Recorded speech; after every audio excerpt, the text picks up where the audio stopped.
السلام عليكم. المشروع ده بتاع بنوته صغيره عندها 26 سنه، ام في نفس الوقت ومدرسه. قررت انها تعمل المشروع ده عشان يكون سبب في فتح باب رزق ليها. طلبت منها كل الاوردر ده وهي ما تعرفش ان انا اصور الفيديو ده. بتشوفوا الفيديو ده شيروه كتير، كمان بتعمل لكم اي اوردرات في اي مناسبه انتوا عايزينها. من الحلويات البيتي لحد ما وصل كلت الحلويات بتاعت البراندات. البوكس ده حرفيا سميته هرمون السعاده ضد الاكتئاب، اللي يخليك سعيد سنه بحالها. هتقول لي ازاي؟ هقول لك لو جربته هتعرف. اول الميني بيتزا والميني ساندوتش وكل الدوناتس بانواعها عندها، محشيه ومش محشيه، وهنا كان في بديل الاشطوط. اول الباكج يعني بسم الله ما شاء الله. باول بوكس عباره عن ميني بيتزا وبابلز مفروم وميني ساندوتش تركي وبانيه. العظيم مش كلام، بس بسم الله ما شاء الله الريحه باينه انها بتتعمل فريش اليوم بيوم. بدأت بأول حاجة في البيتزا، وهي كانت حاطة 3 أنواع من البيتزا، بيف وبسطرمة وجبن. عايز أقول لكم البيتزا كده أنا سبتها لتاني يوم وحرفيا لسه طازة. نجرب ميني ساندوتش البانيه والتركي. تخيلوا كده تطلبوا الميني ساندوتش والميني بيتزا في أي مناسبة عندكم. البنوتة دي يعني حرفيا أنا أول مرة أدوق ميني ساندوتش بالطعامة دي. آخر حاجة بتبقى موجودة في البوكس ده هو البابلز المفروم.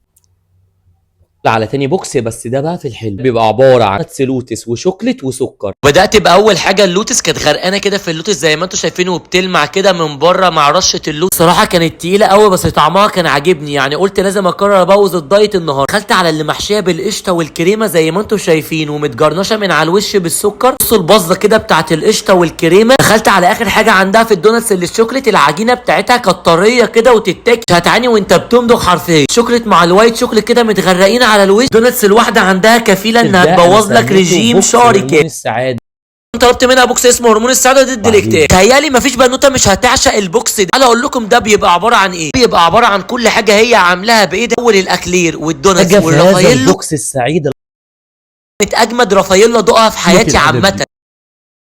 بصوا كده اللغوصه اللي حصلت دي من اول. حط لك بقى كمان من فوق كده لوز. ده الدايت انت مش هتقول عايز دايت. هي دي مش محتاجه كلام، اكيد انتوا فهمتم. خطيره، عارفين الخطر. دي حاجه متهيألي الناس الكبار هيحبوها اكتر. كمان بيبقى فيه تشيز براون. كمان دخلنا على الدوناتس اللي الشوكليت بالوايت شوكليت والسكر. تخيلوا كل ده في بوكس واحد ضد الاكتئاب. اكتر حاجه هتعجبكم لو انتوا عايزين برضو تاكلوا حاجه خفيفه وتقيله وبتبوظ، اشرح لكم الدوناتس اللي غرقانه من جوه كده بالكريمه والقشطه دي. على القشطه اللي بتتغرق ايه قله الادب اللي بتحصل دي يا جدعان. بصراحه ما كنتش عارف انا باكل ازاي من كتر ريحتها تقيله قوي، وريحتها هتجيب من اخر الشارع كده. اسمها ترياتشي زي القشطوطه بس على اجمد شويه. بصوا كده متغرقه من فوق بالكراميل والقشطه وحاجه كده قله ادب. هي كمان عامله كمان ترند دبي اللي هي كيكه الهب تحت بكنافه البيستاشيو. بصراحه الهبه دي غلبت ترند بلبن. هتقول لي ازاي؟ هقول لك معرفش. ادمان من عندها من اول معلقه قرمشه الكنافه.